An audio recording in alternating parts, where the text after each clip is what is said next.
Some of those that have a 9 to 5 or a job are said to live paycheck to paycheck. However, as an entrepreneur, how predictable is your revenue? If your main source of leads dried up tomorrow, how many months could your business sustain itself? Well, let's talk about it. How can you show ongoing revenue or have ongoing revenue? And the answer to that is future revenue positioning. Okay. And this is coming from this week's blog, What Makes a Business More Bankable Today? And if you want to follow along with the blog, you can go to shaycannon.com/bank. That is shaycannon.com/bank. Okay. If you have not been with us all month long, what we have been talking about is my formula that I put together, and it's called the Business Growth Ability Formula. Let's put a TM behind that because it's my own formula that will be trademarked, okay? So every entrepreneur can grow and climb, and I had 4 steps that kind of predicts and kind of pushes you toward growth, even if you do a little bit in each of these categories. And the 4 steps is credibility, visibility, bankability, and profitability. And this week, we're talking about bankability. Now, when most of y'all think of bankability, you think of how to maximize your offer. You might think of marketing and sales. However, we're going beyond that this week to talk about things that are impactful, but not commonly talked about, okay? On yesterday, we answered the question, how do I handle more clients? The answer to that was operational capacity. We talked about what that is, why it's important, and I gave you 10 strategies for calculating your operational capacity. So if you need that information, go back to yesterday's replay, all right? Today, as I said, we're answering the question, how can I have ongoing revenue? And the answer to that is future revenue positioning. And that is about making your business look like more than just a right now operation. It's about showing it's built to thrive tomorrow and beyond. It demonstrates that your business isn't just a one-hit wonder, but a consistent, reliable engine for ongoing revenue. This forward-looking stance signals stability and reduces perceived risk, making others far more confident in either investing their time, money, or collaboration with you. So when a business knows its future positioning, it can make smarter decisions, command more trust, and attract bigger opportunities because it's seen as a long-term player. So not just a hustle surviving from sale to sale. So as you can see, there's more at stake than you just making enough money to be sustainable. There is really the reputation of your business that future revenue positioning helps you out with. Because as we want to get bigger, we have to actually be positioned bigger, okay? So that's what was in the blog. But you know, here on the morning show, we go beyond the blog. So I have some strategies for you today around future revenue positioning. So let's get into the top 10 strategies for creating positioning for future revenue. Okay. Number 1, retention focused client nurturing. Retention focused client nurturing. Now, most of the time when we talk about client nurturing, we're talking about in a funnel with emails, with content, because we want to nurture potential clients to become clients. But what's often overlooked is nurturing your current clients to stay clients. So that's what that retention focused means, okay? So you want to build lightweight and ongoing touch points like monthly check-ins, or depending on the kind of projects or service you have, maybe weekly check-ins. You want to have exclusive updates. You want to have VIP perks. And all of this is to keep clients engaged, ready to purchase again, and increasing your revenue longevity, okay? So you guys have experienced it with me. If you spend money with me, if you invest in yourself through investing in me, I make it worth your while on different levels, right?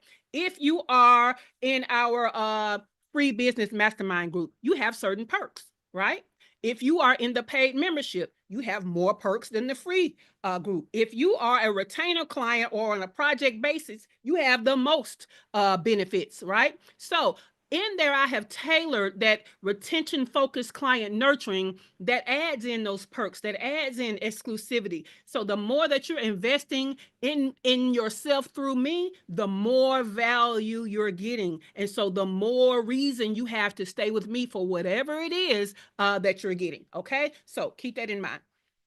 Number two, recurring revenue streams. So structure at least one offer, at least one, okay, as a subscription, retainer, or recurring package so that income continues to come in month after month rather than relying solely on new client acquisition of those one and done services that you have. Okay. So this is why some of your one-on-one stuff needs to kind of take a back seat to your group stuff. And this is why your group stuff needs to be structured in a recurring membership or subscription basis. Okay.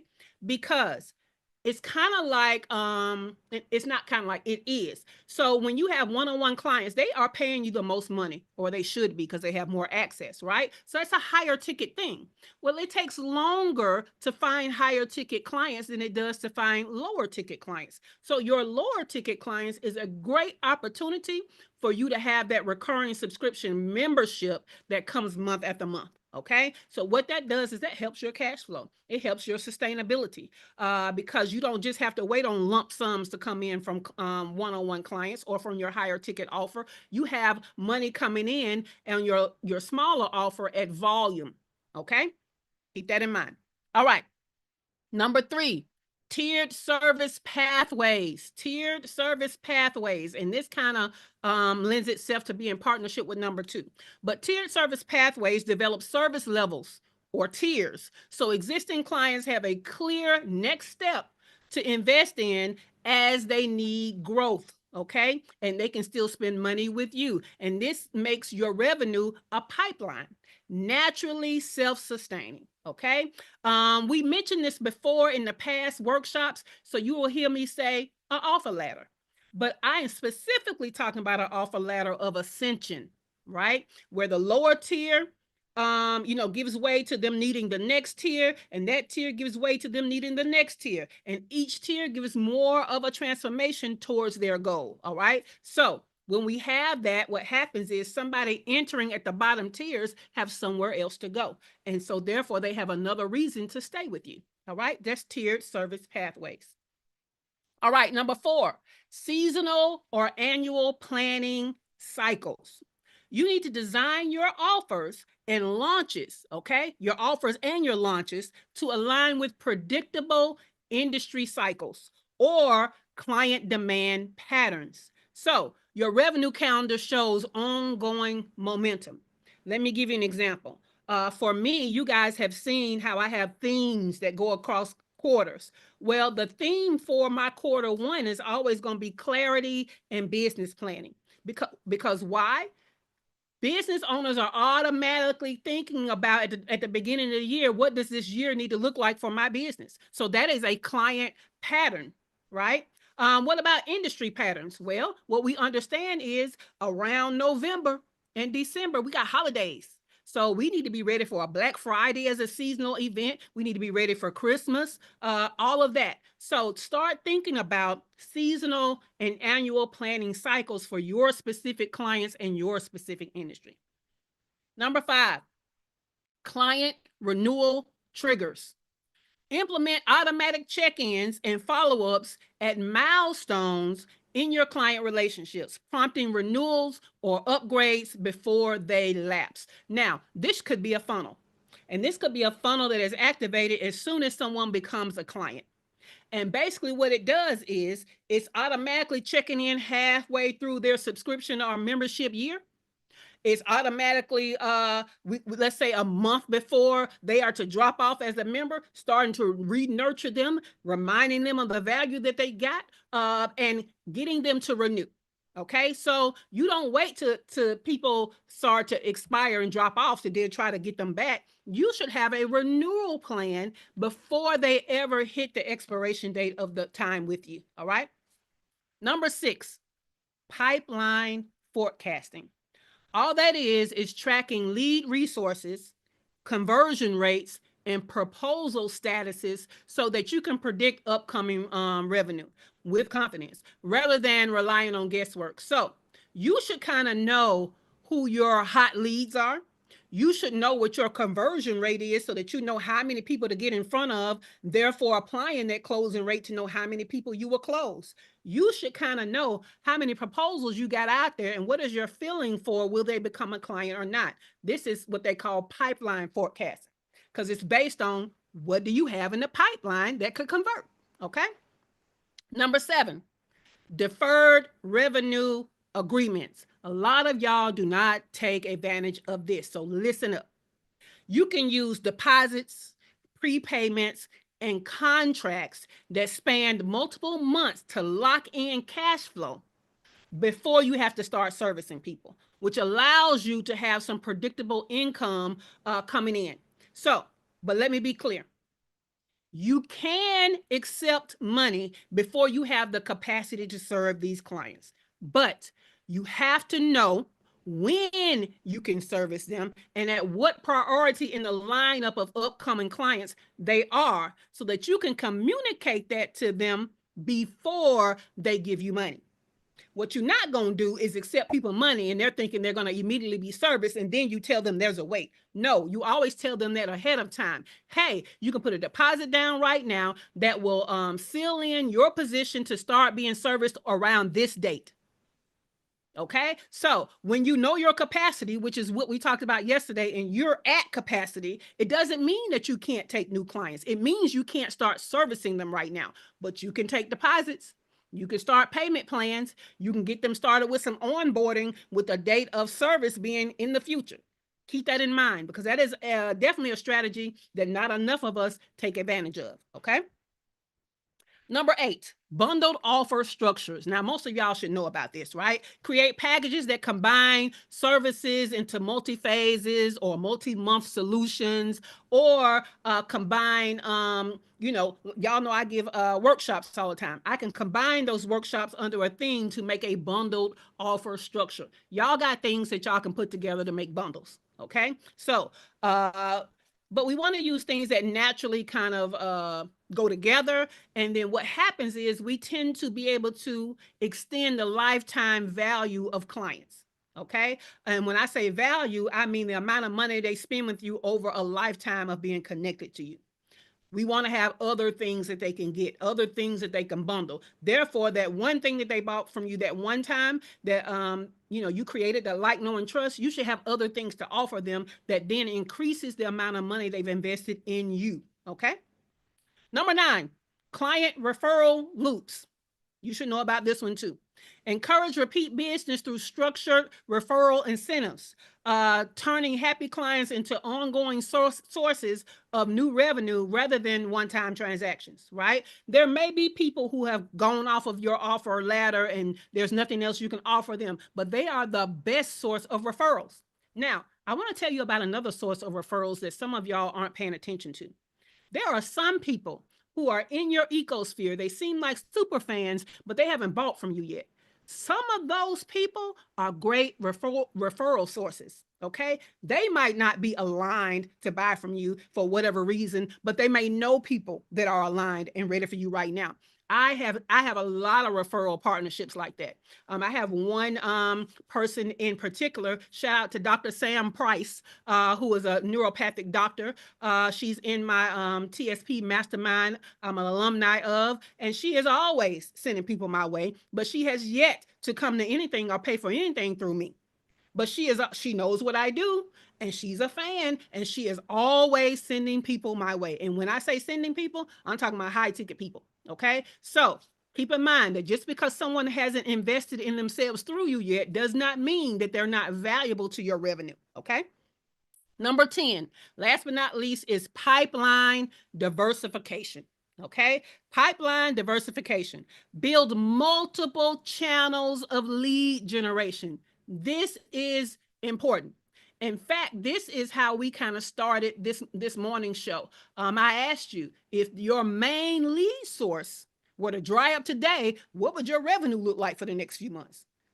Because you can't have all of your eggs in one basket. You have to diversify. So Build multiple channels of lead generation. You should have organic partnerships, organic ways of getting leads. You should have paid visibility.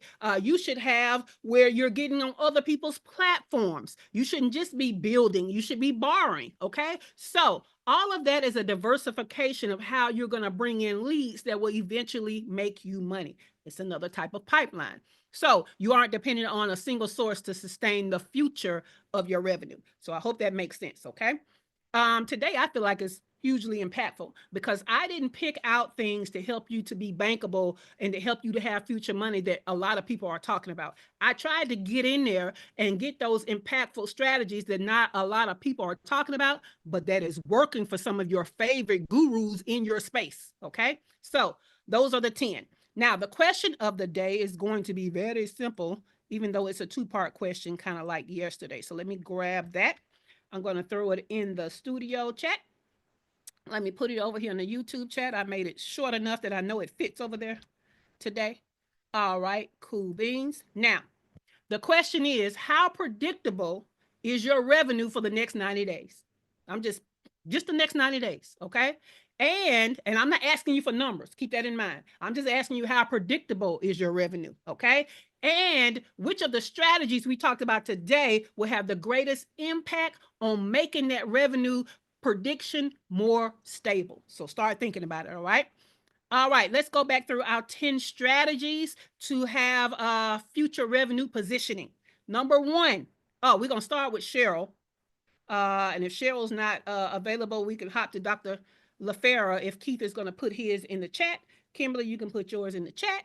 Now, let's go back through the recap without all the extra stuff. All right. Number one, retention focused client nurturing. That means nurturing the people that are already clients so that they stay clients. Number two, recurring revenue streams. Some type of offer that is paying you monthly from the same people. Okay. That's a subscription, a membership, things like that. Retainer. Number three, tiered service pathways. Think of your offer ladder. All right. Number four, seasonal and annual planning cycles. This could be holidays. This could be things happening in the journey of your clients, in the pain points of your clients, or in your industry. Number five, client renewal triggers. You should be planning for renewals long before the renewal comes, and there should be something going on to nurture them, to trigger them to renew.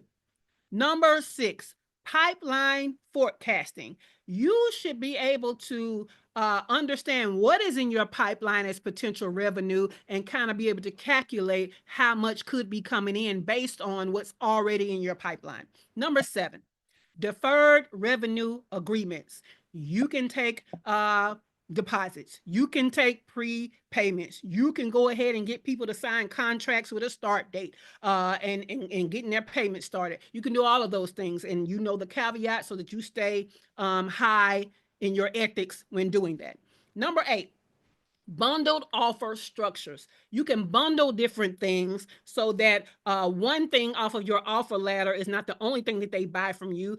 They can buy other things, put it together to create a package that is different than what is on the offer ladder. Number nine, create referral loops. This can be from super fans that have not yet invested in themselves through you, or it could be from past clients or current clients that are happy with your service and they refer other people. All right.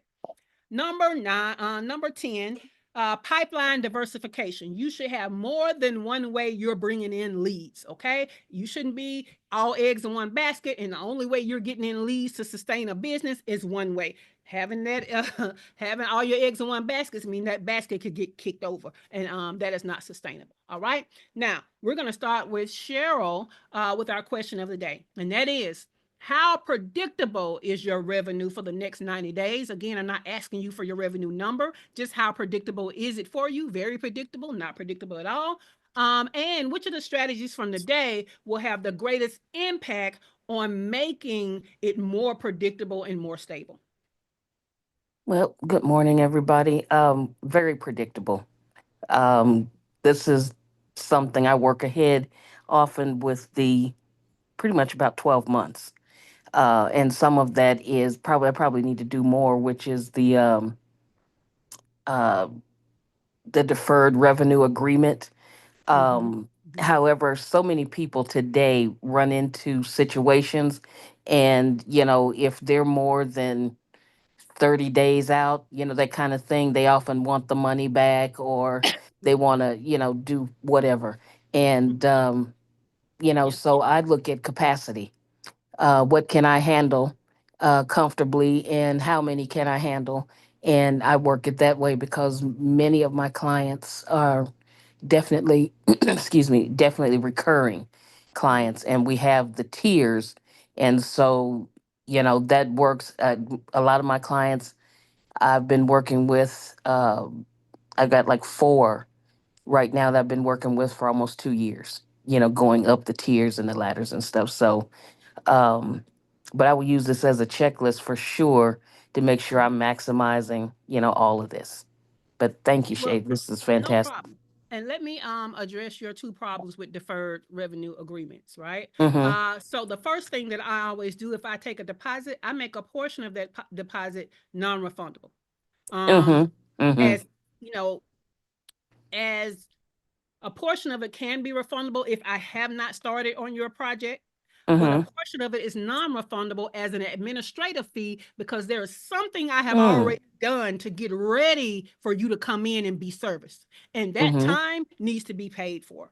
Or the Mm-hmm. staff member that puts that together, the admin that creates your folder and starts pulling in stuff or starts the assessment or whatever, that time has to be paid for. So that's one Mm-hmm. thing that I do. The next thing that I do, I found, and y'all have heard me say this before, is I treat incoming money in a trust account. Now, not a account that's legally designated as a trust account. It's a Mm-hmm. business account that I deem a trust account because I handle it like a trust account. And what that means is I don't take the money out of that account that the client has paid until I've started services. Mm-hmm. Okay. Because as long as it's in a window of being refundable, I don't need it to become a part of my operations fund where I'm withdrawing off of that money. And then now I have to figure out how to get it back to you based on my cash Mm-hmm. flow. So Mm-hmm. those are two things that I think that may help you to look more towards deferred revenue agreements. Maybe. Mm-hmm. Cool Sounds beans. good. All Thank you, right. ma'am. You're welcome. Let's go to Keith. Keith put his in the chat. He said very predictable. Number three and number five. So number three was tiered service pathways. So Keith is saying he needs to work on his offer ladder. And then he said number five, client renewal triggers. So he needs to put something in place, funnel something, so that before people end of their membership or subscription comes, there's already a renewal campaign in process. All right, Keith, we see you. All right, Dr. LaFera, today's question: how predictable is your revenue for the next 90 days? And which of the strategies from today will have the greatest impact on making it more predictable and more stable? Um, I like the number five, the check-in funnels. Mm-hmm. Um, and then also like the pipeline scoring. So those are probably the two I like the most. I also like your referral loops. So Yeah. I And let need me to tell you how work. you over there showing your marketing expertise because I didn't say pipeline scoring. I said pipeline forecasting, but you already know Oh, that's sorry. lead scoring, don't you? I love it. Yeah. I love it. All right, cool beans. Was there anything else you wanted to add, or did you have a question? And so then I would say, yeah, it will be very predictable if I set a dedicated time to do like outreach and like get my schedule together. It'd be very predictable. So Love it. Love it. I love that. All right, let's go to Shawana Kennedy, Kennedy Media. How predictable is your revenue for the next 90 days? And which of the strategies from today will have the greatest impact on making them more predictable and more sustainable or stable? Yes, they are very predictable. Was looking at um, the deferred agreement, but I heard what you were saying too, Cheryl, because I do agree with Cheryl, but I also have positioned in the past where, of course, a portion is non-refundable because, like you said, but looking more at that because I have not done that in a while. Mm-hmm. Uh, but also paying attention to because of the work that we've been doing from the workshop. the tier ladder to see what can I really do with that, uh, to move some things as we prepare to go into the next quarter. So Yes, that yeah, path to cash is gonna be the thing, baby. So yeah, yes, that's love what's it. on my mind. I love that. I love that. All right, let's go to Dr. Toya. Dr. Latoya, how predictable is your revenue for the next 90 days? And which of the strategies will have the greatest impact on making it more predictable and more sustainable? And let me tell you why I'm excited to hear your answer. And that is because I think that right now you represent a lot of entrepreneurs that have gone from jobpreneurs to full time entrepreneurs and have to reconcile that illusion of security on a job to this predictable revenue in your business. So I hope that didn't put a lot of pressure on you, but I want to see what you got to say. Well, it is not very predictable. The pathways for it to be predictable are there. And Mm-hmm. so I think the diversifying, I don't know if you said where you go on like where I'm focusing right now is the platforms, right? Yes. So making sure that I show up in different platforms because it's like I feel like all of the things are there. Now it's just getting people to know. And so reaching out and expanding the audience so that they know those things. That's part one. And then part two, I do have the tiered plan set up, but what I'm working on now is tuning or cleaning up the conversion, right? So it's like, what do I need to shift to make that cleaner? Like, is there languaging in the emails that go out? Maybe I need to do those phone calls, So it's like, how do I actually move people more seamlessly through the tiers so that that can be reliable? I like that. I like that. So even though you're a recent full-time entrepreneur coming out of being a jobpreneur, um, that is a high level person that this conversation today would benefit. There's another type of person that is situated similarly. And this is somebody who may have been a full time entrepreneur for a while. However, they've never been able to predict their revenue. And these are the people that tend to maybe go back into the workforce because they were never able to have a stable revenue coming in, or I said a stable, but having stable revenue coming in. And so it wasn't sustainable for their life and their lifestyle. So this is why this week was important. This is why I reached for things that aren't often talked about as far as solutions. Now, we always talk about the problem of entrepreneurs not being able to control when somebody buys from them. Therefore, it makes entrepreneurship seem less stable than having a job. Because having a job, they're paying you to make your dream die. So you know exactly when you're gonna get paid, and most of you know exactly how much you're gonna get paid. However, how much you get paid is always capped, right? Because you're funding somebody else's dream with your blood, sweat, and tears. Now, with entrepreneurship, the ceiling is not really there, right? You can break through and make as much money as possible, but we have to learn how to be sustainable. And that's why today is important. So thank you for that transparency, Dr. Toya. All right, let's go. Dr. Toya said, never going back. Like my mama used to say, by hook or crook. Well, I say something else, Dr. Toya, but I'm going to spare our live listeners. But let's just say I'll sell something else before I go back to corporate. Fill in that blank however you want to. But Dr. Tachi is next up. Dr. Tachi, how predictable is your revenue for the next 90 days? And which of the strategies from today have the greatest impact or could have the greatest impact on whether or not your revenue is predictable and making it more stable? So it's not predictable because we're pre-revenue. Yeah. Yeah. And So you in kind of terms, ahead of the game now, right? I am. That's why this is helpful. Uh, Anybody who's pre-revenue actually needs all of this to think about. So in thinking about what could be helpful besides all of them, I like the recurring revenue streams. Okay.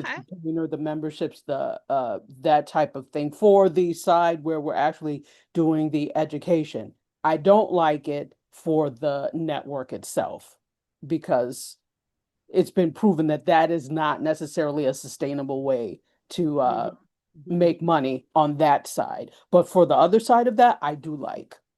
Yes. I love that for you too. And yes, and it's crazy because those that take the time to come ahead of any obstacles to get information, y'all tend to fare way better. Okay, way better than those of us that are in the pain trying to now change what we've been doing to use the strategies, right? So I applaud you for always being ahead of the game with getting the information that you need. Cool beans. Heather, why you talking about DM you for free strategies, baby? I don't need no strategies. But yeah, Heather, I know earlier what you said was that you're not your revenue isn't very predictable. You talked about number 10, you talked about number 7. You want to come off the mic to give us more? And you are muted if you are trying to talk. Let's see. Okay, sorry. My phone is acting so stupid. Okay. Okay, so I think number 7 and number 10 are actually would work in tandem together for me. And my revenue is not very predictable, but or at all. But that's mostly just user error, basically. I wouldn't say it's user error. It's usually the level of growth that we're on, right? You're coming out of a lower level, going into a higher level, and you understand that what you're doing is not going to bring predictable revenue. So therefore, you need new strategies, right? When we first come into entrepreneurship, we have a dream, we have big eyes, we think we got it all, like, and this shit never goes the way we have it planned. We think that if we build it, they will come, all the things that are not wrong, and we are in shock when we realize, oh, I need to know something else because what I thought I knew is not working. So Yeah. that's most of us, Heather, including me. No worries with that. So I love that. So your number 7 was deferred revenue agreements, and number 10 was Mhm. pipeline diversification. So thank you for sharing that with us. Did you want to add anything else? No, I thought you had a question I needed to answer, but you did not. So I will go back You on answered mute. both. Cool beans. So Kimberly said, not, nope, not predictable at this time. Referrals, I get a lot from one person too who doesn't purchase as much. Most of my new clients are from her. And you said, did you mention incentives? If so, I'm thinking of VIP program. So I did mention that, but what I said was retention focused client nurturing. So that could look like VIP program. They could look like exclusive things. It could look like extra check-ins and extra value, but you're doing things that your current clients feel like they're getting value above and beyond what they paid for, right? But that doesn't mean you go above and beyond and lose the profitability of the offer. So keep that in mind. All right. Cool beans. All right. So I want to know, when it comes to your bankability, we talked about operational capacity. And today we talked about something that is not talked about enough, and that is future revenue positioning. Tomorrow, we're going to talk about having leverageable assets as a way to be bankable. So, today's and yesterday's, are there any questions? Are there any value adds? Are there any aha moments? Come off the mic and share if you have either of them. Cheryl. Um, when it comes to the being able to predict the income or the outcome also as well, Mhm. um, layer your income. Do not forget passive income. And you know what I'm going to tell you? Do the books. They don't have to be huge. You can do 20 pages, but they will sell. Uh, the other thing is remembering that no matter what our country goes through, no matter what the world goes through, they still buy books, movies, and music. And Yeah. I've layered my income. I've been working pretty heavily with a producer to do a CD, musical CD, but also Mhm. I've been uh, asked by people to do their audiobooks. And so this is something I'm factoring into my schedule. When it comes to the movies, I'm doing Yeah. screenplays now, Mhm. and am in training, so to speak, with one of my clients who stepped out and turned her book that we worked on, turned it into a movie, and is doing gangbusters. So that's what I'm doing. And I'm telling you, if you got an iPhone or a Samsung, what is it, Samsung Galaxy Ultra, blah, blah, blah, you're good to Mhm. go. Do Yep. not ignore what's right in front of your eyes because everything you need to succeed in life is in your hands. You only have to recognize it. I love that. You're actually ahead of us because some of that is leverageable assets that we're going to talk about tomorrow. But I love that. Oops, And I sorry. want people to know, please, you know, nothing to apologize for. It's great. Great lead in. Great segue. Also, I want people to know that what Cheryl is saying about books is great. Books is also includes your ebooks. When she talks about movies, that also includes your video assets. It doesn't have to be movies the way you think of Netflix and all of that. Also, when she said music, what she really was talking about was sound. You can profit off of sound, which is why she brought up doing the audibles to other people's books. But did you know if you have a certain voice, shout out to Tracy Powell, who hasn't been on the morning show for a while, but every time I hear her voice, it's so soothing. I know that if she were to read a book, if she were to read an affirmation, if she were to read anything that is calming, I would probably buy that. So she could do guided meditations, which, by the way, Dr. Latoya Davis has some. So that's another way that your voice can bring you money because it is a sound that is worth paying, right? What you also know that other things are sounds that are not necessarily musical. But shout out to also Shawana Kennedy Media, who is a gospel artist. So she has music as a part of her repertoire. So I love that Cheryl gave us that value add because she is so correct. Tachi said a voiceover artist. Exactly. Exactly. All right. All right. Any more questions, value adds, or aha moments? Come off the mic if you have them. All right. Well, what's happening this week in our free business mastermind group is on Thursday, we have our movie club night. I said I'm going to put the details in the group soon. I'll probably do that today because last night on our work session call, we decided what the movie is going to be. It's going to be the movie called The Billionaire on Netflix. Now, that movie is about 2 hours long, but it got so many nuggets in it. I'm going to give you the link to the YouTube recap that Dr. Tachi found for us that I think is about 8 or 9 minutes. If you feel like the recap is enough for you, that's fine. But I'm telling you, them 2 hours are probably going to be worth it because this is the story of, I think that man is Thai. I think he's from Thailand, which is where I'm currently right now.